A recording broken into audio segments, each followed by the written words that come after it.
Between stimulus and response there is a space. In that space is our power to choose our response. In our response lies our growth and our freedom.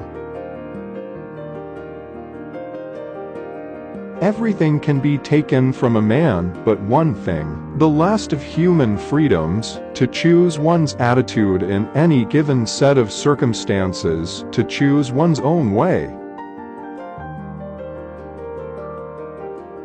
When we are no longer able to change a situation, we are challenged to change ourselves.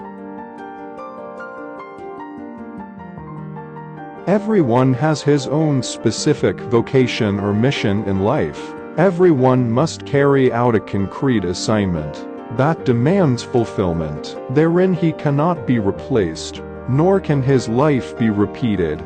Thus, everyone's task is unique as his specific opportunity to implement it.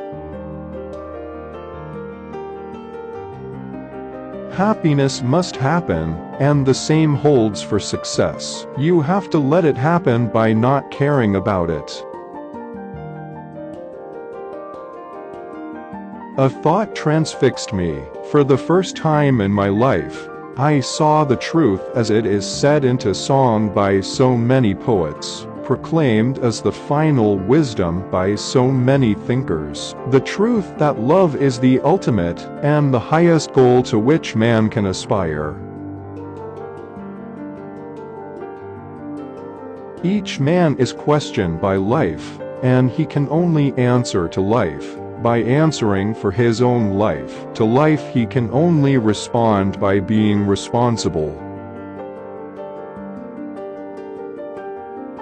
Logotherapy sees the human patient in all his humanness. I step up to the core of the patient's being, and that is a being in search of meaning, a being that is transcending himself, a being capable of acting in love for others.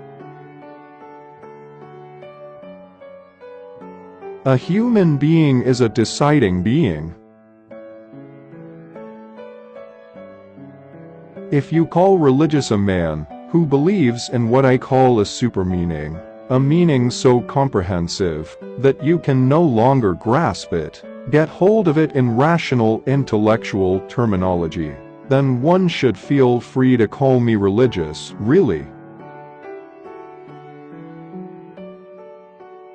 Fear may come true that which one is afraid of. Live as if you were living a second time, and as though you had acted wrongly the first time.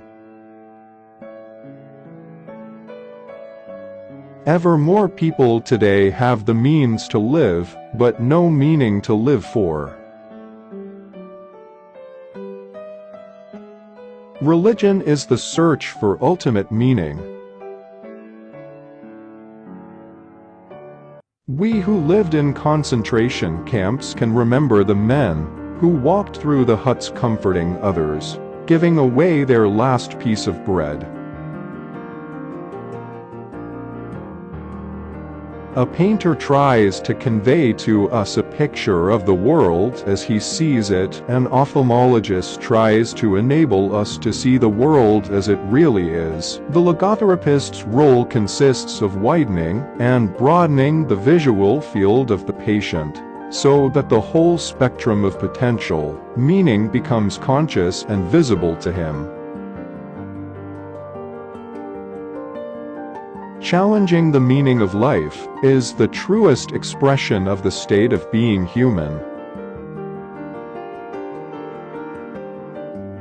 Faith is trust in ultimate meaning. A man who becomes conscious of the responsibility he bears toward a human being who affectionately waits for him, or to an unfinished work, will never be able to throw away his life. He knows the why for his existence and will be able to bear almost anyhow. To the European, it is a characteristic of the American culture that, again and again, one is commanded and ordered to be happy, but happiness cannot be pursued. it must ensue. One must have a reason to be happy. Life can be pulled by goals, just as surely as it can be pushed by drives.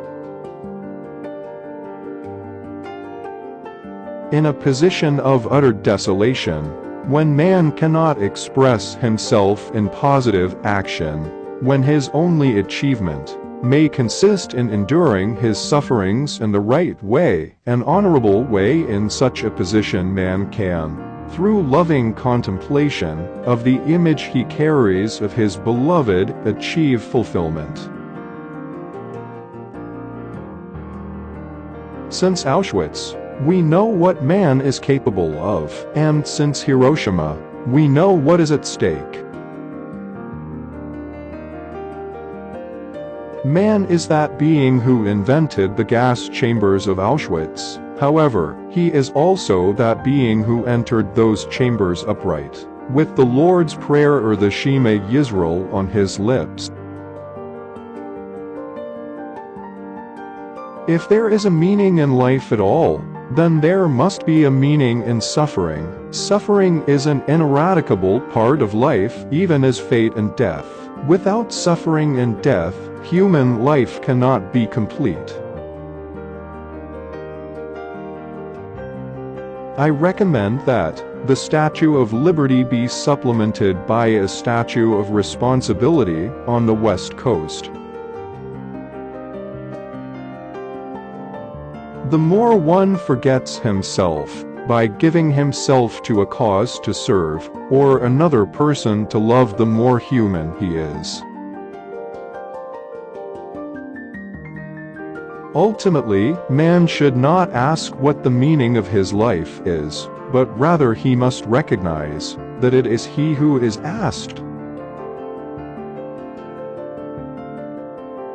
No one can become fully aware of the very essence of another human being unless he loves him. Being human always points and is directed to something or someone other than oneself, be it a meaning to fulfill or another human being to encounter. Even a genius cannot completely resist his Zeitgeist, the spirit of his time.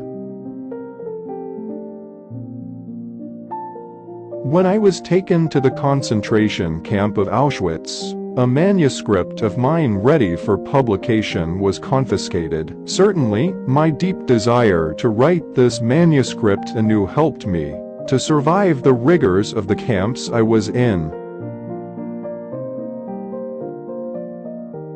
There is nothing in the world, I venture to say, that would so effectively help one to survive even the worst conditions as the knowledge that there is a meaning in one's life. For the meaning of life differs from man to man, from day to day, and from hour to hour. What matters, therefore, is not the meaning of life in general, but rather the specific meaning of a person's life at a given moment.